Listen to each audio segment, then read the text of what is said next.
Bienvenidos al ciclo de conferencia virtual de la Dirección Universitaria de Educación a Distancia de la Universidad de las Peruanas. Les saluda cordialmente su docente Ida Rosa Cabrera Cueto. En esta oportunidad nos toca comentar acerca del desarrollo de los principios constitucionales de la informática jurídica en el Perú y su aplicación a través del derecho sustantivo y del derecho adjetivo. Este es un tema que reviste mucha importancia, teniendo en cuenta pues que somos parte de una nueva sociedad, denominada la sociedad de la información. Entendemos de que en este siglo XXI, que ha sido denominado el siglo del conocimiento, a partir, de que la sociedad ha dado un cambio total, en las cuales, lógicamente, teniendo en cuenta de que toda sociedad, conjuntamente con el Estado, tienen que dar la protección legal adecuada a algo que es sustancial o esencial. Y nos estamos refiriendo a los derechos fundamentales de la persona en sociedad. ¿Qué ha sucedido en estos momentos con nuestros derechos fundamentales? Estos se encuentran, lógicamente, amenazados, conculcados. Existe un gran riesgo. Si de manera presencial estamos expuestos físicamente, hoy en día con la nueva jurisdicción del derecho, que es el ciberespacio, nos vamos a encontrar con todo un conjunto de riesgos en los cuales la sociedad, lógicamente, requiere de tomar acciones que son muy importantes. Muy bien, entonces, al hablar precisamente de los principios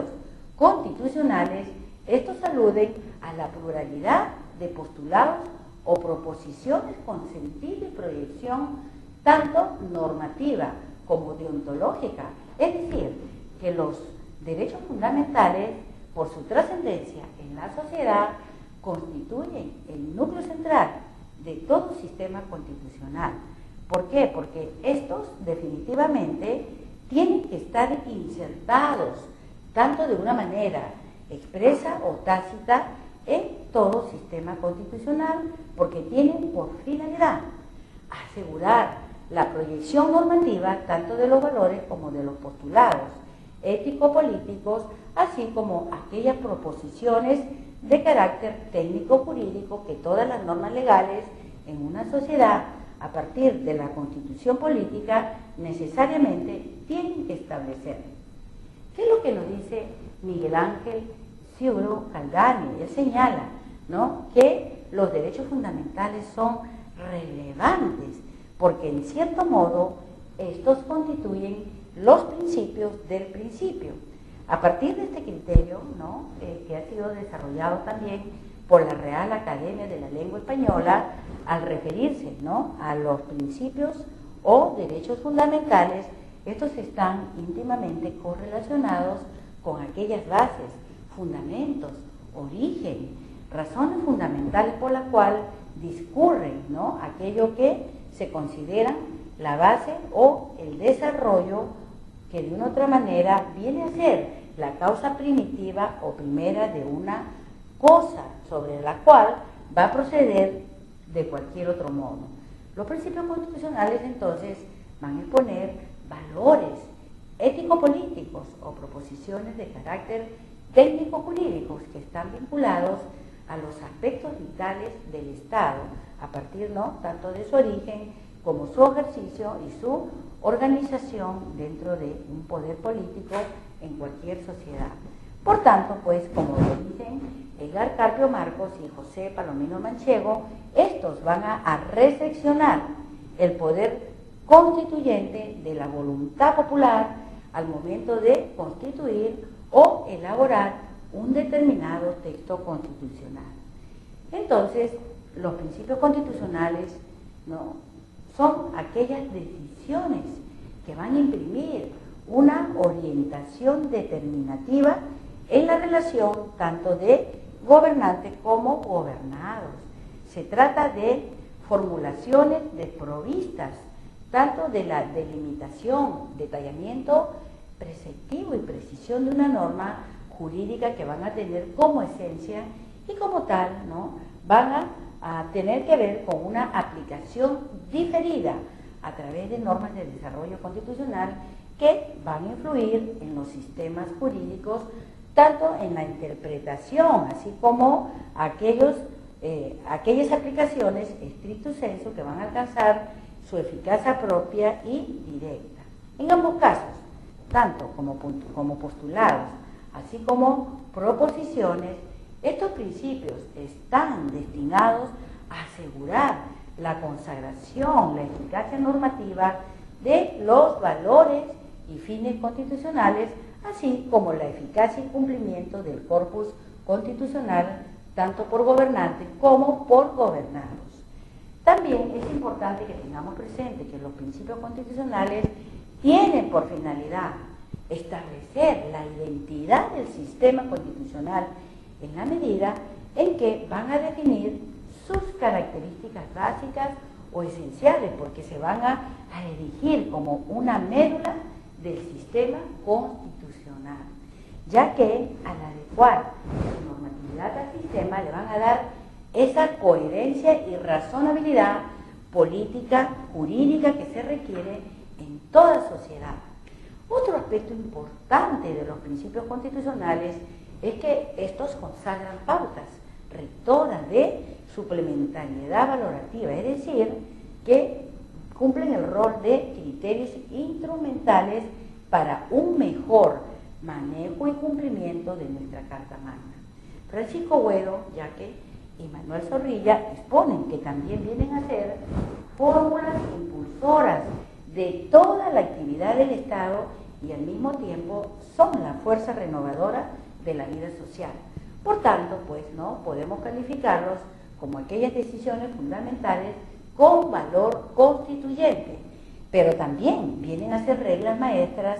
del sistema constitucional. Pero estos parten de aquellas nociones básicas, ¿no?, establecidas dentro de un orden político-jurídico que vienen a ser el núcleo central de todo sistema constitucional. Muy bien, entonces podemos, ¿no es cierto?, sobre esta base definir que los derechos fundamentales cuentan con los siguientes soportes. En primer lugar, son las normas que sancionan el estatuto de los derechos fundamentales de la persona en sociedad, pero también vienen a ser normas que consagran las formas de un Estado y al mismo tiempo también se establecen como normas dentro de un sistema constitucional en una determinada sociedad. Muy bien, ahora, dependiendo del tipo de Estado de derecho, porque los derechos fundamentales definitivamente exigen, ¿no?, que contar con un Estado de derecho que garantice que los derechos fundamentales se van a cumplir. Entonces, sea este un Estado liberal o social, ¿no?, que está proclamado, lógicamente, en un texto constitucional, de esto va a depender el alcance y la significación que se les asigne a los derechos fundamentales. Entonces, los derechos fundamentales, en esencia, vienen a ser, ¿no?, aquellos principios que van a garantizar, ¿no?, que los ciudadanos efectivamente gocemos de un Estado de Derecho dentro de un país democrático, ¿no?, en los cuales el sistema jurídico y político en su conjunto se van a orientar hacia un estado de respeto y a la promoción, sobre todo, de la persona humana. Desde el punto de vista de la significación axiológica objetiva, los derechos fundamentales representan el resultado del acuerdo básico de diferentes fuerzas sociales. Es decir, ¿no?,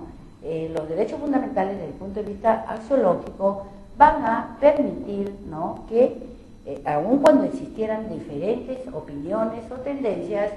la idea es conseguir un esfuerzo de cooperación encaminado al logro de metas comunes. Por tanto, corresponde desde el punto de vista axiológico objetivo que los derechos fundamentales, ¿no?, cumplan ese rol legitimador de las formas constitucionales de un Estado de Derecho. ¿Por qué? Porque constituyen el presupuesto del consenso sobre el cual se tiene que edificar una sociedad democrática basado en valores y principios de alcance universal. Desde el punto de vista de la dimensión subjetiva, los derechos fundamentales van a determinar también un estatuto jurídico para todos los ciudadanos dentro de sus relaciones Estado con los semejantes o ciudadanos. En este sentido, los derechos fundamentales, ¿qué rol cumplen? Van a tutelar, por principio, la libertad, la autonomía, la seguridad de la persona, no solamente frente al poder, sino también frente a los demás miembros que formamos parte de una determinada comunidad. Al respecto, George Jelinek afirma que la relación a las sucesivas etapas de afirmación de los derechos públicos, estos cuentan con 4 estados. El estado subjectionis, que tiene que ver con el estado pasivo de los ciudadanos frente a las normas que establece el Estado por medio del poder legislativo y el mismo ejecutivo. Pero también tenemos un segundo estado, que es el status libertatis, que requiere toda persona como garantía de que el Estado, ¿no?, va a respetar su libertad, o sea, la no intromisión del Estado. También tenemos el status civitatis, que es el ejercicio de la protección de los ciudadanos frente al Estado. No todos podemos acceder al Estado. Y también tenemos el status activae civitatis, que es la situación activa de los ciudadanos para gozar de nuestros derechos políticos, ¿no? Entendemos que en nuestra Constitución política vigente tenemos derechos fundamentales, tenemos los deberes y derechos sociales y económicos, pero también tenemos, desde el punto de vista del status activae civitatis, tenemos deberes y derechos políticos, ¿no?, reconocidos por nuestra Constitución. Por lo tanto, ¿no?, los derechos fundamentales se encuentran dentro del plano subjetivo y actúan como garantías de la libertad individual del ciudadano. Y desde el punto de vista del plano objetivo, estos van a asumir una dimensión institucional a partir de que nuestro Estado, con la finalidad de promover condiciones de desarrollo y bienestar, cuentan con una estructura que parte, ¿no?, del principio de los poderes. Tenemos las instituciones autónomas, públicas, descentralizadas, que, ¿no?, contribuyen a que las personas podamos precisamente alcanzar oportunidades de desarrollo, pero estamos hablando de un desarrollo sostenido, que todos tengamos esa misma oportunidad, ¿no?, desde el punto de vista objetivo, ¿no?, para beneficio de las grandes mayorías. Muy bien, también tenemos hoy en día este nuevo enfoque en torno a la sociedad tecnológica de nuestro tiempo, en la cual, como ya hemos precisado, si somos parte de una sociedad de la información, frente a esta realidad en la cual, ¿no?, por el mundo globalizado, ¿no?, prácticamente la sociedad ha dado todo un vuelco, podríamos decir, no de 180 grados, sino de 360 grados, en las cuales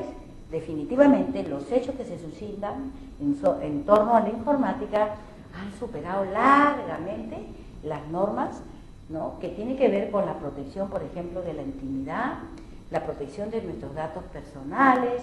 ¿no?, el secreto bancario, etcétera, ¿no?, todo un conjunto de hechos que de una u otra forma van a agraviar nuestra libertad,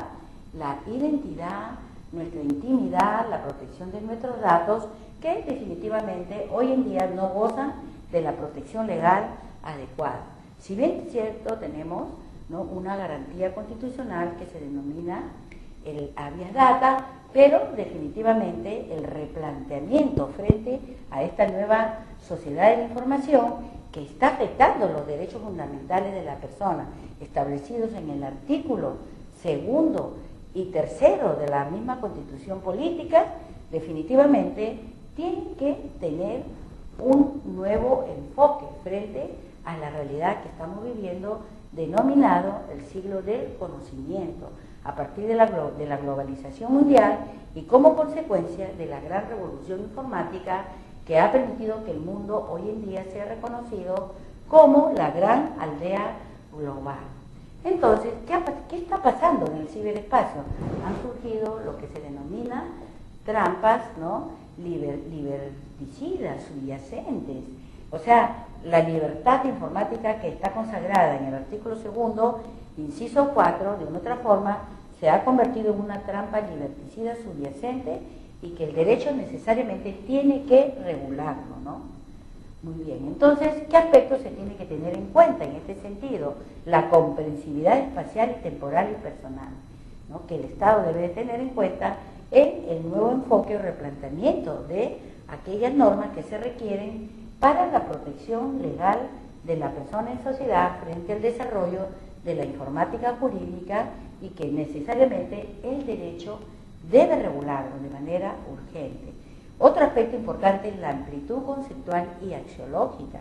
la esencialidad constructiva del sistema jurídico y la naturaleza perceptiva, aspectos sin los cuales sería casi imposible, ¿no?, por no decir, estaríamos hablando de letra muerta si estos principios o conceptos no se plasman en estas nuevas normatividades que necesariamente deben de darse con esta nueva concepción del mundo globalizado del cual todos somos partes. Muy bien, ahora, tenemos aspectos que son muy importantes, que tienen que ver con los contenidos de los principios constitucionales frente al desarrollo de la sociedad informatizada. Por principio, aquellas expresiones teleológicas, en donde, por ejemplo, como lo establece el artículo 3, no se prescribe comportamientos, pero que tiene que ver con derechos implícitos, ¿no?, que están relacionados, como por ejemplo, con el tema de la dignidad. La informática también tiene que contribuir con el respeto, ¿no?, de la dignidad de la persona cuando accede al ciberespacio, ¿no? Tenemos también otro enfoque muy importante que se debe de tener en cuenta, que son las expresiones metanormativas que tienen que orientar la actividad de los operadores constitucionales para la aplicación de reglas específicas en torno a la protección con derechos que están relacionados con la informática jurídica y que ya están contemplados, ¿no?, en nuestra Constitución política. Tenemos, por ejemplo, el artículo 51, ¿no?, que establece el principio de la soberanía constitucional, ¿no?, y que está también relacionado con, dentro de la soberanía constitucional, con el ciberespacio. Tenemos las expresiones categoriales, en donde, que, como lo establece el artículo 1, tiene que ver, ¿no?, con el respeto a la dignidad de la persona, ¿no? Tanto la sociedad como el Estado, dice, ¿no?, tienen el deber de proteger, ¿no?, la dignidad de la persona en la sociedad. Y en el ciberespacio se requiere de toda una normatividad con la finalidad de dar la protección legal adecuada, ¿no? Muy bien, también podemos hacer mención de aquellas prescripciones normativas, por ejemplo, como lo establece el artículo 26, inciso 3 de nuestra Carta Magna vigente, en que el sentido de que se señala la exigencia de la interpretación favorable al trabajador en caso de duda insalvable sobre el sentido de una norma. Muy bien, vamos a hacer mención también de las funciones de los principios constitucionales en el criterio de Beatriz Aris, ¿no?, en la cual expone que necesariamente, ¿no?, los principios constitucionales con el desarrollo de la informática necesariamente tienen que cumplir la función informadora del ordenamiento jurídico, una función normativa por acto supletorio y aquello que concierne con la función interpretadora. Al hablar de la función informadora, ¿no?, esta le va a dar consistencia y fundamento al ordenamiento jurídico que se va a establecer de acuerdo a los nuevos retos que nos demanda la sociedad de la información, en el sentido de que la formulación de las nuevas normas deben encontrarse presentes de manera específica, de manera explícita o implícita. En cuanto a la función normativa por acto supletorio, esta tiene que actuar como fuente del derecho en caso de acreditaciones cuando se presentan lagunas legales en las diferentes normas legales. Muy bien, en cuanto a la función interpretadora, estas operan con criterios orientadores de la actividad jurisdiccional o legislativa. Muy bien, ahora, tenemos también, ¿no?, aquellos que tienen que ver con la explicitación, proyección o la sugerencia de valores con carácter ético-políticos. Y aquí me estoy refiriendo tanto al principio ideológico, doctrinario, que tiene que ver con la proyección de valores, ¿no? La concepción integradora de creencias morales, que invita pues a un determinado modelo de sociedad al cual aspiramos, para ser parte de esta nueva sociedad de la información que este nuevo siglo XXI nos demanda a todos los ciudadanos como reto. El principio de personalismo, que está relacionado con la proyección de valores vinculados con la defensa de la dignidad de la persona humana, ¿no? Pero también tenemos el principio de fórmula política, de soberanía constitucional y el de perdurabilidad, ¿no? El principio de fórmula política que se ocupa de aquello que es esencial en la comunidad. Los principios, ¿no?, de soberanía constitucional, que están relacionados con el carácter suprajerárquico de los principios y normas contenidos en una constitución política, y el principio de perdurabilidad, que es la vocación de preservar los valores y fines consagrados en una determinada carta política en cualquier sociedad. Muy bien, entonces ya casi para concluir, vamos a ver qué nos dice Ekmelian, ¿no? En cuanto a los desafíos jurídicos que necesariamente el Estado, las personas jurídicas y las personas naturales en este nuevo siglo XXI tenemos que asumir. Uno de ellos sería la reducción de la brecha digital,